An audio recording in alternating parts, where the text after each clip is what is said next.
G'day, my name's Tim Bowman. I thought I'd share with you guys some different ways that I use to engage my students, particularly when I first meet them, a way to sort of start up a bit of a rapport and a relationship. So the first thing I do is I play a game called Truth or Lie, where I've actually made a PowerPoint about 12 things about me. You can do 10, you can do whatever, any number. And I tell these kids these really interesting and bizarre facts about me. And then I tell them that half are true and half are a lie. They have to quiz me and try and figure out which one's true and which one's a lie, and they write down their guesses, and then I sort of go through the answers with them. Then I get them to do the same. They come up with 3 things about them that are true and 3 that are a lie, and they choose their best one, their most weird one, and they tell it to me, and I try and guess which one's true and which one's a lie. And we have the students versus Mr. B to see if they can trick me, and I tell them I never lose, even though often I do, and that way it sort of ups the ante and they get excited about trying to trick me.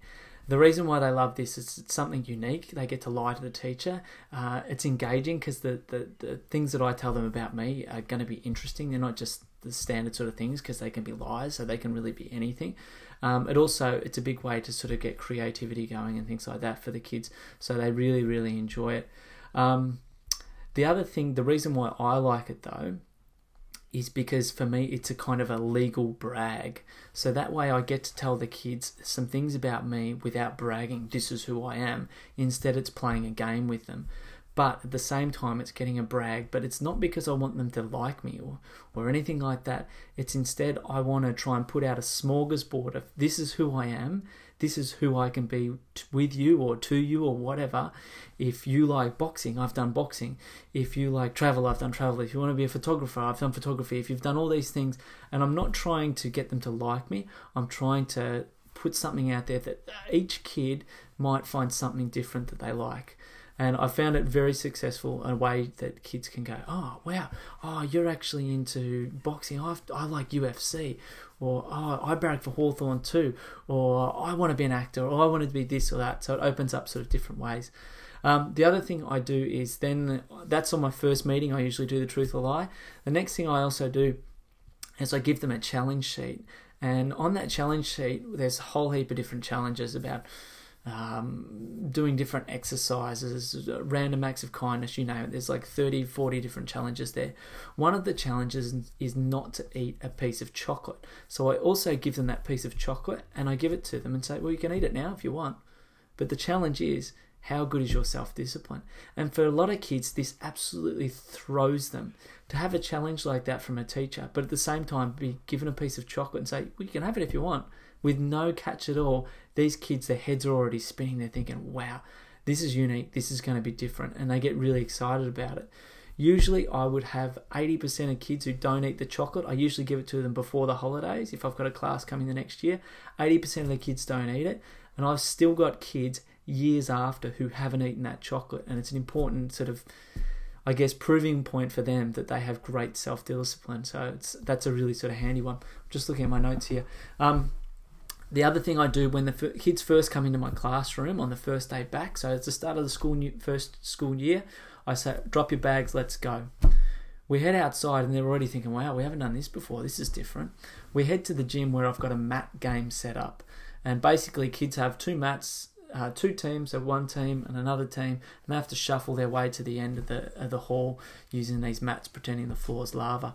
I'll have the rules sort of below that I use as well, and the links to the truth or lie and the challenge. And I use this game as an incredibly insightful game. In the space of 30 minutes playing it, you can pick the kids that you are working with incredibly quickly. You can pick the kids that are the leaders, the followers, the kids that hide, the kids that are used to failing so much that they've given up even trying. They would rather fail dramatically. So you can watch these kids and straight away you can know what sort of kids you are dealing with and who runs the show and who you need to help in different sort of ways.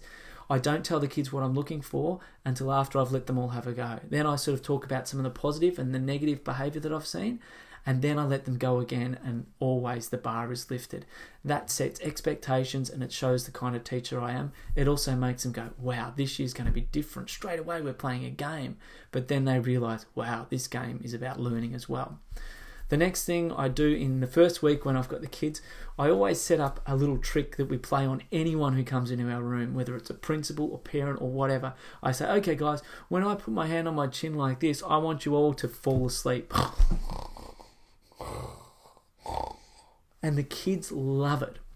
They do it, and they follow your instructions exactly to the T, and they're in hysterics when the principal comes in and they all fall asleep, or a kid from another class and they all fall asleep, or whatever you set up. The kids think it's the funniest thing ever. What they don't realise is that they are learning to follow your instructions, and that when they follow your instructions, good things happen. Now, if you can teach a kid how to do that without writing it down, we shall follow instructions, it's such a more valuable thing, and the kids will buy into it. The other thing I do is I take them out to play outside really quickly. So I set a standard when we reach X task. So when everyone's finished this up to standard, or when we've done this, we'll go outside for X amount of time. Usually I say a small period of time, like 4 minutes. But just to know that they're going outside and they complete the task, they get outside, and you say, all right, everyone needs to be back inside within 12 seconds or we can't come out again for the rest of the day. Bang, they come inside. And it's a great way of starting out with expectations, positive and negative consequences, and kids learn very quickly to respond. So there's a few ideas how I start out working with my students. I'll attach some links below where you can download any of the things that I've talked about, and hopefully this helps, especially new teachers. Hopefully you can twist some of these things around and it will help you starting out. Cheers. Also, I'm writing a book. It's called Forget Being the Favourite. So if you like any of these ideas, I'll put the link below. You can swing by. I'm selling it to start with as a Kickstarter program for $5.